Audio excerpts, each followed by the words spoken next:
Amén, Señor. Amén. Amén. Cristianismo híbrido. Un rápido repaso. ¿Por qué cristianismo híbrido? Comenzamos en la introducción tratando de explicar o de entender algunos términos. Por ejemplo, cristianismo.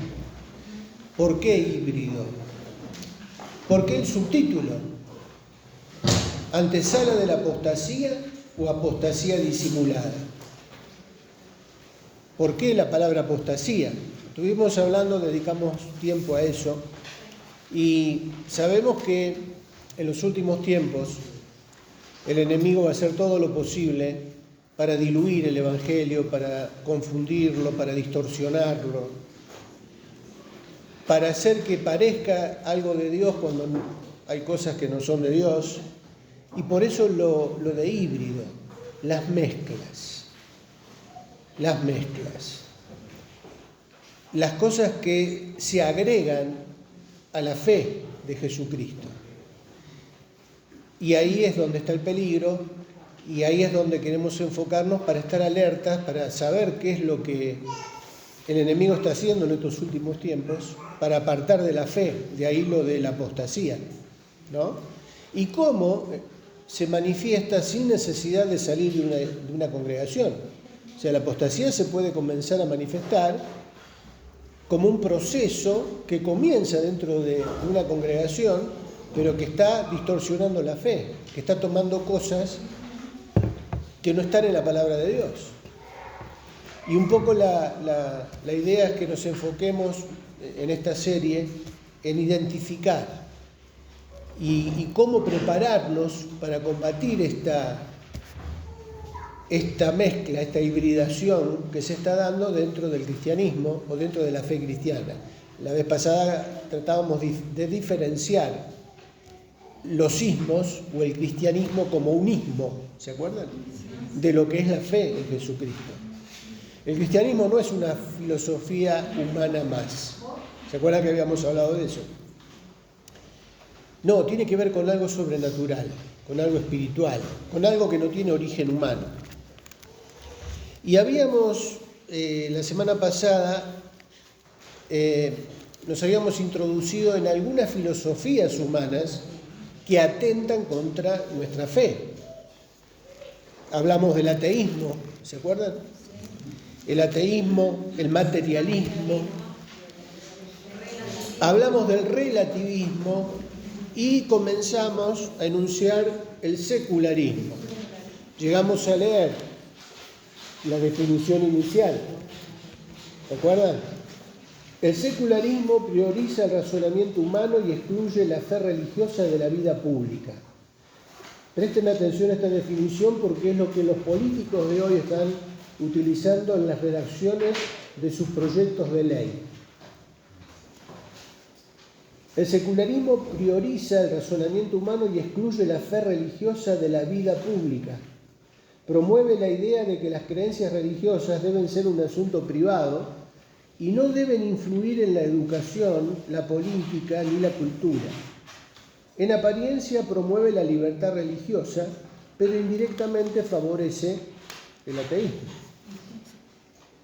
A diferencia del secularismo, la cosmovisión cristiana afirma la existencia de una realidad trascendente y sobrenatural. Como cristianos creemos en un Dios personal que creó y sostiene el universo. La fe cristiana considera que tanto la dimensión natural como la sobrenatural nos ayuda a comprender la creación del universo y el propósito de la existencia. La creación de Dios. Los cielos cuentan la gloria de Dios y el firmamento anuncia la obra de sus manos. La cosmovisión cristiana afirma que los valores morales se basan en el carácter de Dios, lo que significa que el bien y el mal no son subjetivos ni culturalmente relativos. ¿Se acuerdan cuando hablábamos del materialismo? Que creen que la conciencia humana o los valores humanos son producto del cerebro, de lo que el cerebro o la inteligencia humana natural va desarrollando y va concluyendo. ¿El materialismo en qué cree? No cree en un Dios sobrenatural, se alinea con el ateísmo. ¿Pero qué cree? Cree en todo lo que se ve, en todo lo que se toca. ¿De acuerdo? Por lo tanto, los valores morales, la conciencia del bien y del mal y todo eso es fruto de un proceso cerebral que va analizando, asociando, sacando conclusiones y va de esa manera relacionándose con el resto de los humanos por fruto de una simple fórmula o conclusión que sacamos a nivel mental, ¿no? Es la mente la que produjo todo eso. No tiene nada que ver con algo sobrenatural. ¿Qué creemos nosotros? Que Dios creó al hombre a su imagen y semejanza. Que Dios es el que puso en el hombre esa conciencia, esos atributos morales. Los atributos morales de Dios fueron puestos en el hombre cuando Él los creó. Y seguimos concluyendo. La cosmovisión cristiana afirma que los valores morales se basan en el carácter de Dios, lo que significa que el bien y el mal no son subjetivos ni culturalmente relativos, sino universales y arraigados en la naturaleza de Dios. Génesis 1:27. Por lo tanto, creemos que la palabra de Dios provee todas las verdades morales que se aplican a todas las personas de todas las culturas. ¿Qué dice la Biblia? Ahora sí entramos en terreno que no tocamos la semana pasada. Punto 1. ¿Qué dice la Biblia? No os conforméis a este siglo, sino transformaos por medio de la renovación de vuestro entendimiento, para que comprobéis cuál sea la buena voluntad de Dios, agradable y perfecta. ¿Sí? Romanos 12:2. Aquí la palabra clave es siglo, de lo que deriva seglar y secular. No tiene que ver con solo una unidad de tiempo, sino más bien con el mundo presente, que está gobernado por Satanás, en los cuales el Dios de este siglo cegó el entendimiento de los incrédulos, para que no les resplandezca la luz del Evangelio de la gloria de Cristo, el cual es la imagen de Dios, según el Corintios 4:4. Por lo tanto, a lo secular se lo asocia a un sistema de valores que la sociedad eligió para independizarse de Dios y adoptar filosofías contrarias a la fe, el cual se dio a sí mismo por nuestros pecados para librarnos del presente siglo malo, conforme a la voluntad de nuestro Dios Padre, a quien sea la gloria por los siglos de los siglos. Amén. Gálatas 1:4-5. Segunda de Corintios 4:4, ¿qué dice? En los cuales el Dios de este siglo cegó el entendimiento de los incrédulos para que no resplandezca la luz del Evangelio de la gloria de Cristo, el cual es la imagen de Dios. El Dios de este siglo. Decimos ahí que la palabra clave es siglo, más que nada para definir qué es siglo en este contexto. ¿A qué se está refiriendo? ¿Se está refiriendo a tiempo? ¿Se está refiriendo al siglo de unidad de tiempo? Se está refiriendo a qué? Al mundo presente, al sistema de gobierno del mundo. Y dice, en los cuales el Dios de este siglo cegó el entendimiento de los incrédulos. ¿Quién es el Dios de este siglo? Satanás. Se está refiriendo a Satanás. Cegó el entendimiento. Recuerden que cuando hablábamos de estas filosofías, de estas ideologías, de estos sismos, estábamos hablando de una historia de pensamiento que se fue dando a lo largo de los siglos, en donde el ser humano sacaba sus conclusiones basados en ¿qué? ¿Basados en la palabra de Dios? Y entonces, ¿por qué llegaban a esas conclusiones? ¿Qué había detrás de eso? Bueno, acá Pablo intenta explicar, y lo hace clarito, diciendo que el problema no es intelectual, no es filosófico, tiene que ver con algo espiritual. Cuando habla del Dios de este siglo, nos está hablando de una influencia espiritual que está operando sobre quiénes.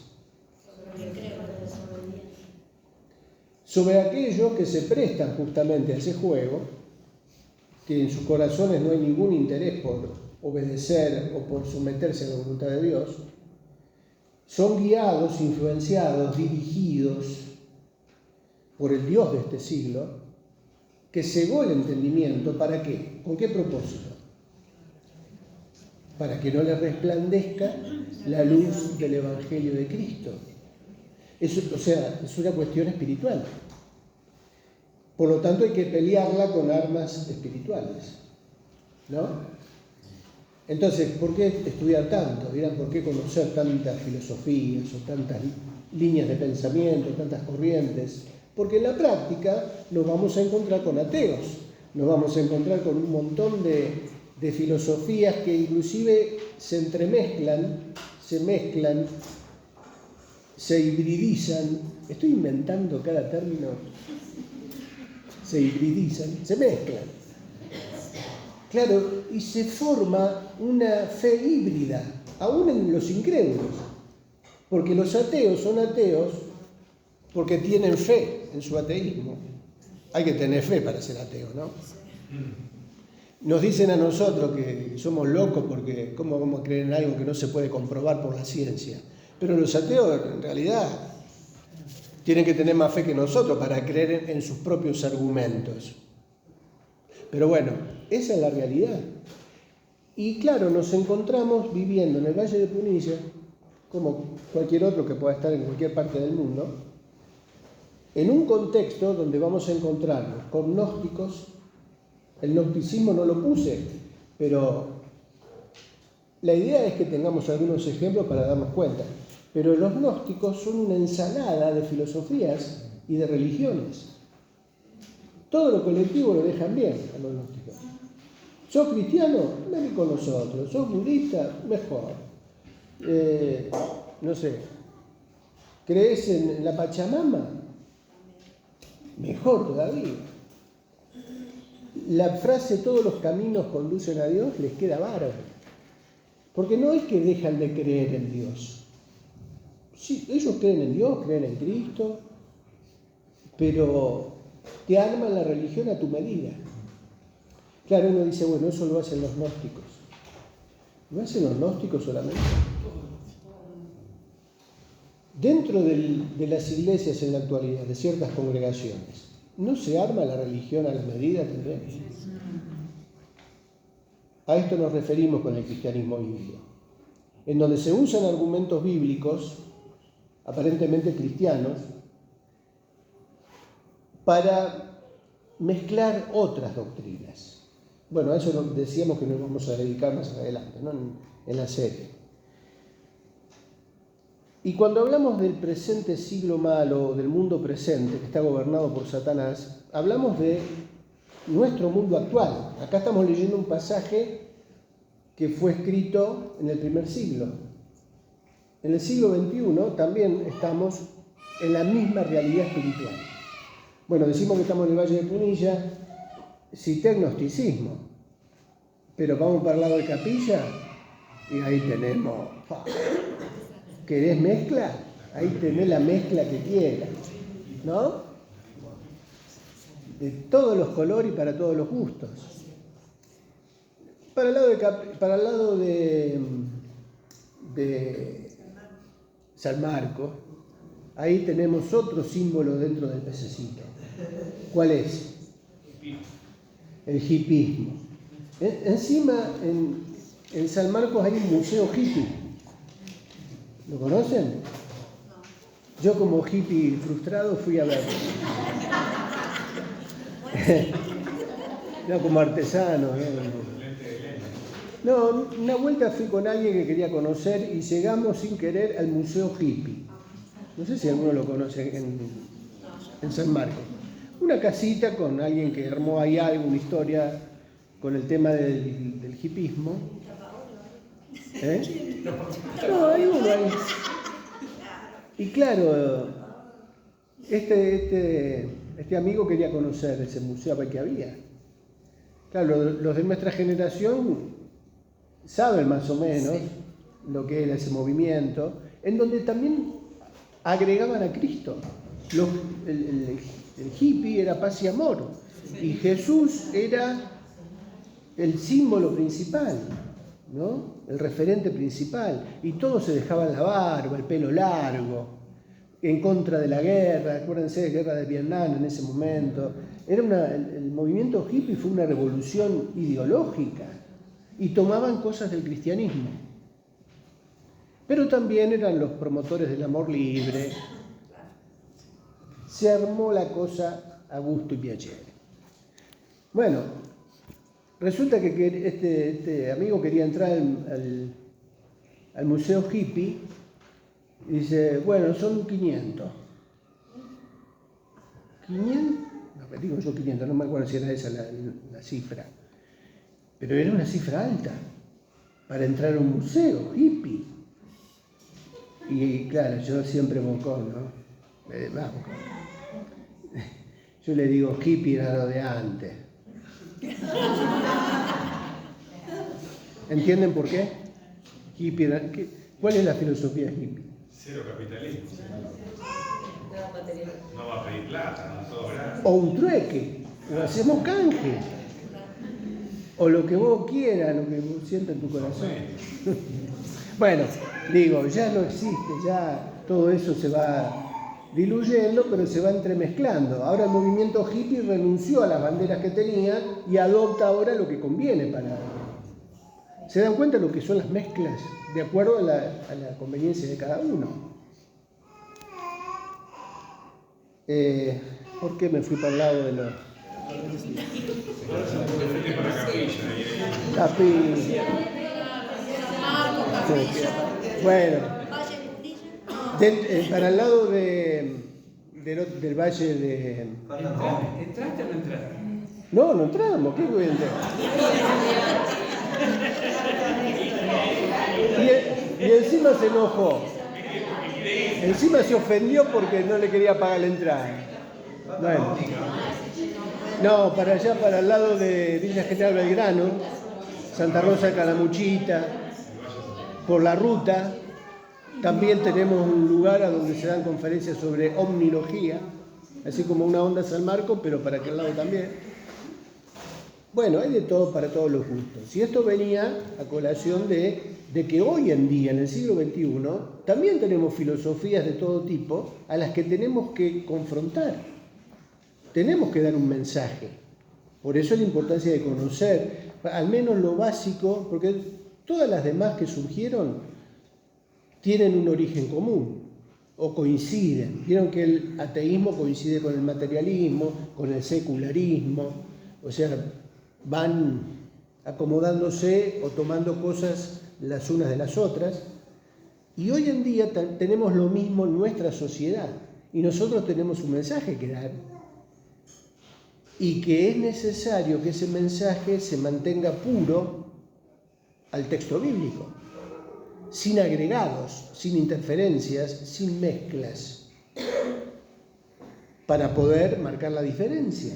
La fe, nuestra fe en la palabra de Dios y en el Cristo que se revela a través de su palabra, mantiene una identidad pura. La palabra de Dios es pura, es perfecta. Aparte de ser viva y eficaz, es algo inspirado por el Espíritu Santo. Por lo tanto, debe ser nuestra regla inamovible. Todo lo demás se tiene que sujetar a eso que está revelado por el Espíritu Santo. ¿Estamos de acuerdo? Sí. Si afirmamos esto, no le va a ser fácil al enemigo seducirnos con estas otras filosofías o estos otros ismos. Al contrario, van a encontrar una barrera, un filtro, en donde aquello que nos quieran vender se va a encontrar con algo, con un parámetro que nosotros tenemos para contrarrestar el engaño. Por eso la importancia de distinguir esto, de discernirlo, con una base en la palabra de Dios. Por eso orábamos la semana pasada para someter nuestros pensamientos a la obediencia a Cristo. Porque si mis pensamientos no están sujetos a la obediencia a Cristo, eso significa estar sujetos a la guía del Espíritu Santo, corremos el riesgo de que se meta algo de afuera, que nosotros lo adoptemos y lo agreguemos a nuestra fe y comienzan los problemas, porque parece bueno, parece lindo, tomémoslo, adoptemos esto, ¿no? Incorporemos esta práctica en nuestra fe. Y resulta que si no nos dimos cuenta a tiempo, empezamos a producir frutos de plástico. Bueno, acuérdense de ese término. Porque lo híbrido, ¿qué genera? ¿Qué frutos genera un híbrido? Bueno, ese va a ser el próximo punto. Pero tiene que ver con eso. Por eso la importancia de someter nuestros pensamientos a la obediencia a Cristo. Eso significa disciplinarnos en el tiempo para aprender de la verdad de la palabra de Dios. Y aprender a filtrar lo otro, que pretende ser palabra de Dios, pero que, como decimos normalmente, viene floja de papel. No tiene sustento, no tiene fundamento. Hoy en día la Iglesia Católica también se está dando cuenta de que en la historia concedió muchas cosas en pos del proselitismo y abrió la puerta para que se metan o para que se mezclen otras creencias. Recién ahora se están dando cuenta que metieron la pata. Bueno, eso tiene que ver con los videos, con las imágenes que vamos a ver la semana que viene. ¿Algo quería decir? No, ¿tiene que ver también esto con lo que está pasando ahora de los judaizantes? Tiene que ver. Dentro de la iglesia. Tiene que ver.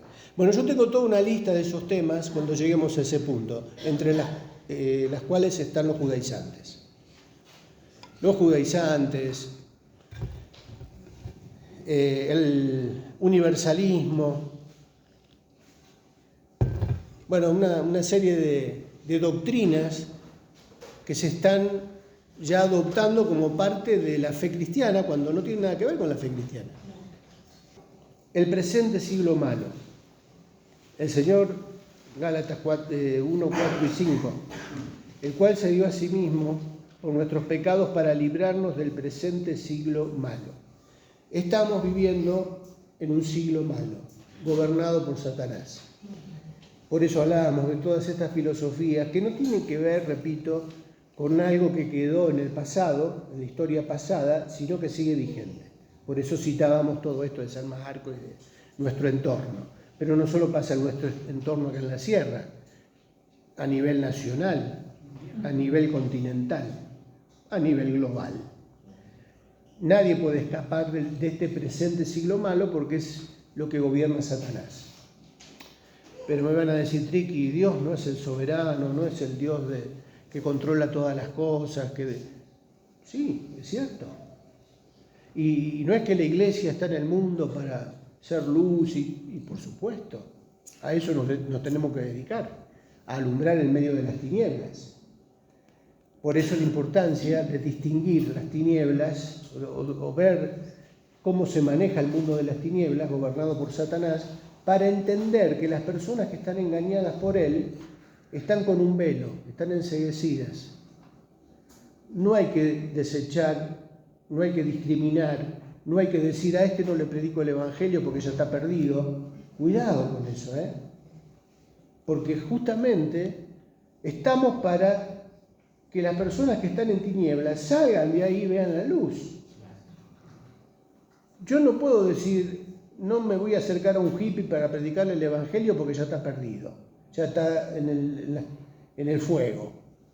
No tengo que decirle, mira, Jesús vino para que vos pases de muerte a vida, para que salgas de las tinieblas y veas la luz.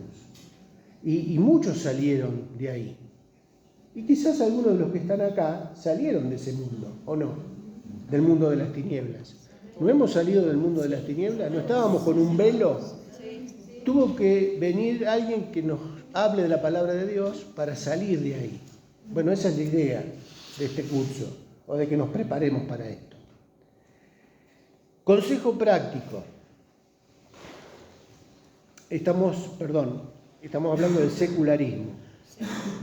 Cuando hablamos del mundo secular, hablamos justamente de un mundo que está gobernado por esta filosofía, por esta ideología, en donde justamente una de las cosas que decía al principio, que se promueven en el mundo, por ejemplo, de la política, es dictar leyes en donde la influencia cristiana desaparezca. Todo tiene que ser abierto para que todos puedan participar y no que nadie influya con su ideología sobre otro. Y lógicamente ahí nos sacan del medio. ¿Se acuerdan que habíamos hablado del preámbulo de la Constitución? En su momento, las constituciones de muchos países tenían lo mismo como preámbulo. Invocaban la protección de Dios, reconociéndolo como fuente de toda razón y justicia. Hoy el secularismo quiere anular eso. No, ya Dios no es la fuente de toda razón y justicia. Si cada uno lo quiere aceptar de esa manera, es libre de hacerlo, pero no puede imponerlo sobre otros. Y eso también en la práctica lo vamos a ver con personas que ni siquiera saben lo que es el secularismo, pero nos van a decir, como ya alguna vez seguramente alguno escuchó, bueno, ¿eso es lo que a vos te hace bien? Bueno, cree en lo que vos quieras creer, déjame a mí con lo que yo creo, respetá mi creencia. ¿No hemos escuchado alguna vez eso? ¿No lo hemos dicho alguna vez eso? Cuando estábamos en tinieblas y alguien nos quería hablar del Señor, vos vas a hacer la tuya, vos seguís con la tuya, déjame a mí con la mía. Punto 2. Consejo práctico. No améis al mundo ni a las cosas que están en el mundo. Si alguno ama al mundo, el amor del Padre no está en él, porque todo lo que hay en el mundo, los deseos de la carne, los deseos de los ojos y la vanagloria de la vida, no proviene del Padre, sino del mundo. Y el mundo pasa y sus deseos, pero el que hace la voluntad de Dios permanece para siempre. Primera de Juan 2, 15 al 17.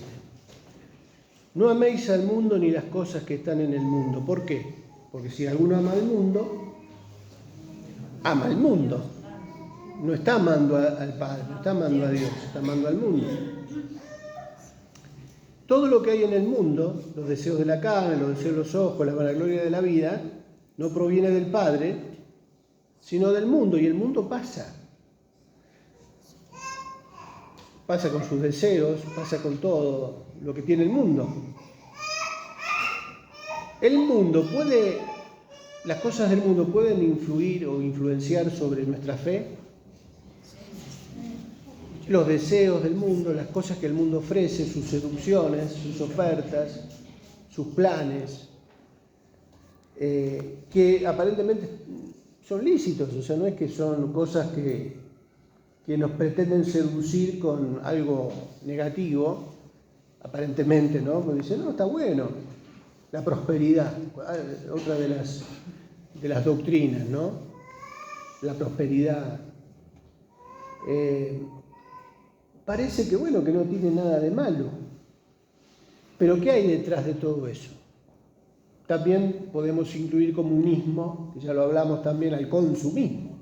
Nos metemos en planes, en cuotas, queremos tener, queremos poseer, y sin darnos cuenta nos transformamos en ¿qué? En lo mismo, materialismo. Nuestra meta en la vida es vivir bien, y junto con el ateísmo terminamos reconociendo que lo más importante es esta vida. Nuestras raíces no están en el cielo, están en la tierra. Pero soy cristiano. Pero sos un cristiano que adoptó entonces el materialismo y el ateísmo y no te das cuenta. Porque tu vida está fundamentada en esos principios de estas filosofías. O sea, adoptaste o adopté filosofías ajenas a la palabra de Dios sin darme cuenta. Entonces, ¿mi fe qué tipo de fe es? Híbrida. Por eso no hay frutos espirituales en mi vida, porque mi vida no está apuntando al reino de los cielos, está apuntando a los reinos de la tierra. Y mis frutos van a dar frutos acá, no allá. Interesante, no hay que pensarlo. Hay un texto que habría que ponerlo en esta lista del secularismo, que lo leímos la semana pasada y que está en Colosenses 2:8. En el punto 2 dice: consejos bíblicos prácticos para combatir el relativismo. Mirad que nadie os engañe por medio de filosofías y huecas sutilezas, según las tradiciones de los hombres, ¿conforme a qué? Conforme a los rudimentos de qué? Del mundo. Conforme a los rudimentos del mundo. Y encima de la palabra rudimento, ¿qué significa? Lo básico, lo elemental, lo simple, los rudimentos. Cuando se habla de los rudimentos de la doctrina, se habla de las cosas básicas de la doctrina, del discipulado, del catecismo. Y acá Pablo está diciendo: mirad que nadie os engañe, no se dejen engañar por medio de filosofías y huecas sutilezas. O sea que Pablo se está reconociendo y está advirtiendo que las filosofías del mundo se pueden meter en la iglesia. No es una locura del triqui, esto del cristianismo híbrido. Ya existía en la iglesia primitiva en el primer siglo. Y ya Pablo empieza a ministrar y a enseñar, advirtiendo sobre este peligro. No se dejen engañar por los ismos del mundo, de acuerdo a sus principios, que son inclusive encima principios simples, básicos, normas que no tienen mucho fundamento, mucho sustento, conforme a los rudimentos del mundo y no según Cristo. Interesante, ¿no? Podríamos resumir con este texto todo esto que estamos planteando en esta materia. La importancia de someter nuestros pensamientos a la obediencia a Cristo. Esa es la garantía de que ningún ismo va a poder engañarnos o seducirnos. Conclusión. ¿Cómo andamos con el tiempo? Venimos una luz. Conclusión punto E. Es abundante la cantidad de ismos que podrían agregarse a la lista y que siguen ejerciendo su influencia, no solo en el ámbito de la filosofía o la religión, también en el arte, la política, la ciencia, etc. Pero como ha sucedido en la historia, tienen su nacimiento, apogeo y declive. El humanismo, asociado con el hedonismo y el consumismo, no están exentos. La humanidad se está dando cuenta de que todos los ismos que buscan la solución final y perfecta para la humanidad fracasan, y se está preparando el terreno propicio para la aparición del último intento del Dios de este siglo, que propondrá un gobierno global para terminar con todos los problemas del mundo. Lógicamente será aceptado con agrado, pero después será tarde. Pero retomando, al pasar mencionamos el proselitismo como una práctica para ganar adeptos. Como parte de esta práctica surge el sincretismo como una metodología que facilita la integración, permitiendo mantener en la nueva fe creencias y costumbres que favorecen la convivencia, santificando lo que falta. Después de la caída del Imperio Romano, la historia registra cómo la Iglesia se expande por Europa negociando con nórdicos y celtas. Se asimilan mutuamente adoptando formas, fechas y festividades. En la conquista de América se mantienen con los mayas, los aztecas, la Pachamama y los héroes locales que se beatifican. En la actualidad, el sincretismo sobrevive fusionando creencias y supersticiones con la fe de la Biblia, tratando de blanquear lo que Dios nunca avaló. Por estas razones me resisto a aceptar la fe en Jesucristo como un ismo más, ya que desde su nacimiento, originado en Dios, no en el hombre, no ha declinado, sino sino que ha sobrevivido y está destinada a su triunfo final y eterno. El séptimo ángel tocó la trompeta, y hubo grandes voces en el cielo que decían: los reinos del mundo han venido a ser de nuestro Señor y de su Cristo, y Él reinará por los siglos de los siglos. Amén. Decimos que podemos agregar una lista interminable de ismos, ¿no? Pero acá aparecen algunos ismos agregados que después estaría bueno que lo investiguen si quieren, porque tiene que ver con nuestro tiempo o con los últimos tiempos de nuestra generación, del siglo pasado, principio de este siglo. Por ejemplo, cuando hablamos del hedonismo, del humanismo, del consumismo que hablábamos recién. Es notable cómo la historia de la humanidad va mostrándonos el surgimiento, el crecimiento de estos ismos, pero después también el declive, cómo fracasan, van fracasando y van surgiendo otros que intentan una solución. Cuando hablamos, por ejemplo, del modernismo, ¿cuándo surge el modernismo? La edad moderna. En el modernismo, la edad moderna, comienza también lo que se conoce como la revolución industrial. Empiezan las máquinas, las fabricaciones en serie. Era como que el mundo iba a despegar en un progreso en donde todo se iba a beneficiar, todo iba a crecer, íbamos a prosperar. Las máquinas, los autos, Ford, con la producción en serie de su Forte. Bueno, ¿qué pasó? La Primera y Segunda Guerra Mundial. Parecía que todo aquello que apuntaba a un progreso y a un despertar y un crecimiento global, a partir de la guerra, bueno, se vino todo abajo. El modernismo, y viene el posmodernismo. Y dentro del posmodernismo, el humanismo, el hombre pasa a ser ahora el centro de todo. Y hasta, fíjense cómo el humanismo también se fue infiltrando dentro de la fe, dentro de la fe cristiana, en donde ya empiezan a aparecer canciones en donde el centro no es Cristo, es yo. Parece sutil y ustedes me dirán, a ver, dame un ejemplo. ¿Qué canción? Por eso yo a veces hago la diferencia entre canción y alabanza o adoración. Porque una cosa es la alabanza, la adoración, y otra cosa es una canción que puede ser una canción de testimonio, que está bien. También la música ayuda a que contemos nuestro testimonio, pero no la puedo llamar alabanza porque no se centra en el Señor.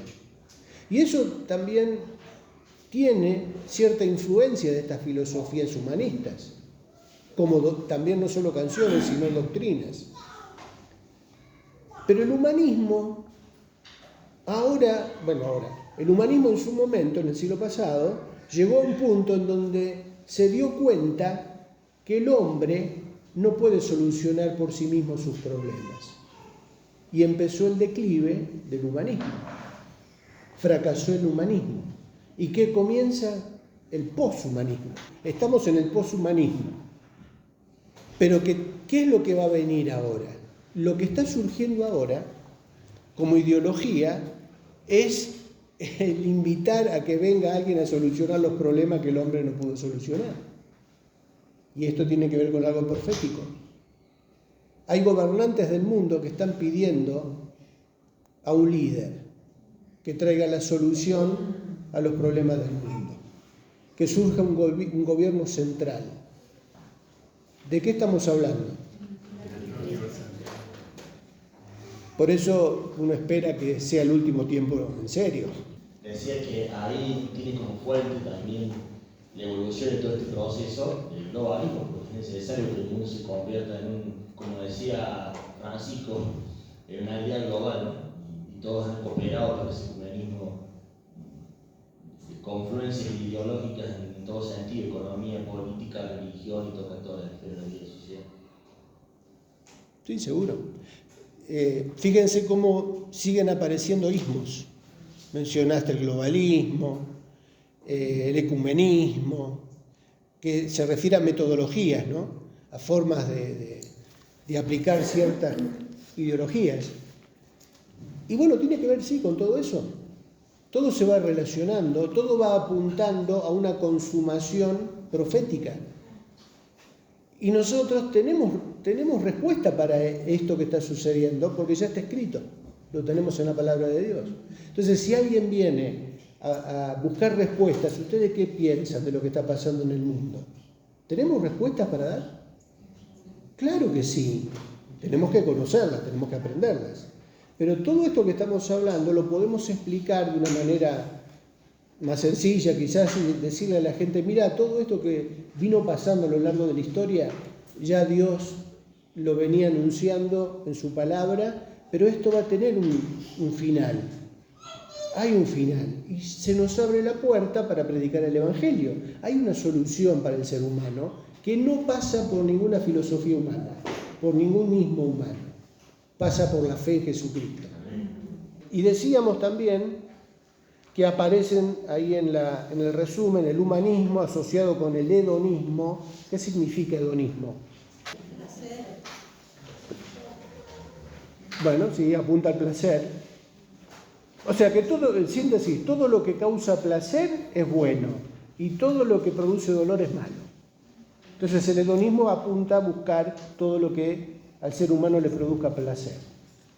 Y por lo tanto, si un cristiano pasa por pruebas o por dolor o por situaciones complicadas, fíjense también cómo a veces este tipo de filosofía se infiltró en algunos mensajes desde los púlpitos que hacían creer a la gente que si la estaban pasando mal en la vida es porque están con algún pecado. Dios no los está bendiciendo, Dios no está con ellos porque algo habrán hecho. La señal de la bendición de Dios es la prosperidad, es el placer, es el disfrutar de la vida, de las bendiciones de Dios. ¿Sos bendecido? ¿Sos prosperado? ¿La pasás bien? ¿Tenés una Ferrari? Decía uno. Vos pedís una Ferrari, te va a dar, porque si estás dentro de la voluntad de Dios, Dios te va a conceder todo lo que vos le pidas. Si sos un pobre tipo que vive siempre mendigando y que no la está pasando bien en la vida, por algo será. Pero esto no es solo algo moderno, también tiene antecedentes bíblicos. Los judíos pensaban que los que eran gorditos y saludables eran bendecidos por Dios. Los amigos de Job, y los pobres o los que tenían oficios rurales, los pastores de ovejas, para los religiosos prósperos, no eran tan bendecidos por Dios, porque la pobreza era un signo de justamente eso, falta de comunión con Dios y de aprobación de Dios. El que Dios aprueba lo bendice y lo prospera. Si no tenés una vida próspera y gozás de los beneficios materiales de la vida, es porque es un signo de que algo está mal en tu vida. A veces es cierto, a veces es cierto. Pero no quiere decir eso que alguien que no goce de todos esos privilegios es porque Dios no lo ama o que está mal. Hay siervos de Dios que el mismo Jesús los destacaba como los más importantes, como los más destacados. Sin embargo, vestían un cuero y comían miel silvestre y langón. Cualquiera en la actualidad, en las iglesias de la actualidad, nunca lo invitarían a Juan el Bautista a predicar en sus reuniones. ¿Se dan cuenta? La última parte de lo que leíamos nos habla del sincretismo. Esto también merece que lo profundicemos. Pero ¿se entiende lo que es el sincretismo o lo que fue el sincretismo en su época, en la historia de la expansión del Evangelio? Bueno, el sincretismo tiene que ver con esto, con adoptar y mezclar aunque hay una sutil diferencia con lo híbrido, pero el sincretismo tiene que ver con una metodología que la Iglesia católica en su momento en Europa, antes de que venga a América, ya comenzó a utilizar. Cuando cae el Imperio Romano, es la Iglesia católica la que toma el poder. La Iglesia católica te ponía reyes o te sacaba reyes. Los países se estaban organizando, se estaban delimitando, se estaban formando. La Iglesia católica era como que supervisaba todo eso. Y dentro de la expansión del Imperio Romano se llegaron a lugares en donde creían otras cosas. Cuando iban al norte, ¿quiénes habitaban el norte de Europa? Bueno, estaban los celtas para el lado ahí de Francia, los vikingos, los normandos, Claro. ¿En qué creían los vikingos? ¿Cuál era el dios de los vikingos? Odín. ¿Cuál era el árbol sagrado? Tenían un árbol sagrado, que justamente la Iglesia Católica se encuentra con la adoración al árbol. Entonces empiezan las negociaciones. Bueno, vos conservá tu árbol, pero cree en lo que yo te estoy predicando.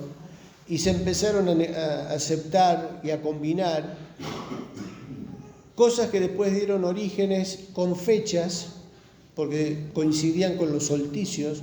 La adoración a los dioses coincidían, o sea, las fechas coincidían con ese momento, ¿no? Y ahí nace el tema del arbolito, los adornos, que uno, inclusive hoy en día, hay iglesias, en la actualidad, iglesias importantes, mega iglesias, y cuando llegan las diferentes fiestas, participan y adoptaron esa tradición, inclusive Halloween. Hay iglesias en Estados Unidos en donde el pastor invita a que los jóvenes se disfracen y participen de la fiesta de Halloween, como una cuestión cultural que no es dañina. En iglesias evangélicas hoy. Hubo un referente conocido que dijo, no está tan malo disfrazarse, ¿qué tiene de malo disfrazarse? Lo dijo, un referente muy conocido. Claro. Sí. Bueno, ¿se dan cuenta? No estamos hablando de... Sí, es algo que sucedió en la Europa antigua, época de la Edad Medieval. Estamos hablando de la Edad Media. Ya está, bueno, quedó en esa época. ¿Quedó en esa época? Después sí, sigue la Iglesia Católica expandiéndose a través de la cruz y la espada, viniendo en las carabelas a nuestro continente. ¿Y con qué se encuentran? También con culturas nativas que tenían sus dioses y que siguen teniendo sus dioses. Por eso dentro del pececito de la carátula hay un símbolo de la Pachamama. ¿Es fuerte la Pachamama en nuestra cultura o no? Y en su momento fue aceptada por la Iglesia Católica. La semana que viene, si no me olvido, Martín me hace acordar, que no me olvide el pendrive, vamos a ver algo actual, tiene que ver con información de la actualidad, de ritos dentro de la iglesia en Roma, en el Vaticano, en donde la Pachamama aparece en un altar, en donde hay obras de arte que se encontraron en la oficina del Papa Francisco, en donde estaba la imagen de Jesús tomando en sus brazos a Judas después de que él fue ahorcado, después de que se ahorcó, y Jesús que lo tiene en sus brazos. Eso ahora, estamos hablando del siglo XXI. ¿Existe o no la hibridación, la mezcla y el peligro de meter herejías dentro de la fe cristiana? Vos me van a decir, bueno, pero eso los curas, los católicos, la Iglesia Católica Romana. Ay. Porque por ahí no nos damos cuenta y eso se va filtrando. Bueno, si el Señor quiere, la semana que viene vamos a comenzar en la introducción con información sobre eso actual. Y que yo creo que sin duda va acelerando los tiempos. va acelerando los tiempos para que se cumplan las profecías que hablan de un mundo gobernado por este tipo de mezcla, en donde los hijos de Dios van a ser un remanente pequeño. Que el Señor nos encuentre ahí y que en lo posible nosotros nos preparemos para tratar de que aquellos que están cegados por el Dios de este siglo puedan salir de esas tinieblas, ¿no? Ese es el objetivo. Vamos a orar. Gracias, Señor, por este tiempo. Que tu Espíritu Santo pueda sacudir nuestra cabeza y nuestro corazón para que podamos tomar conciencia del lugar en donde tú nos has puesto. Tú nos pusiste, Señor, en este valle, en este país, para que podamos brillar en medio de las tinieblas y llevar un mensaje distinto, el mensaje que se centra en tu palabra, sin aditivos, sin condimentos nuevos, sin distorsiones, tu palabra, Señor. Que tu Espíritu Santo nos haga amarla cada día más y que podamos, Señor, buscar en ella la dirección, la confirmación de aquellas cosas que tú quieres que digamos. Pon las personas que tú quieres que le hablemos acerca de la buena noticia de salvación, que podamos prepararnos para ese momento, Señor. Gracias porque hasta aquí, Señor, tú nos has acompañado. Ahora rogamos que nos bendigas en el regreso a casa. Lo pedimos en el nombre de Jesús. Amén. Amén.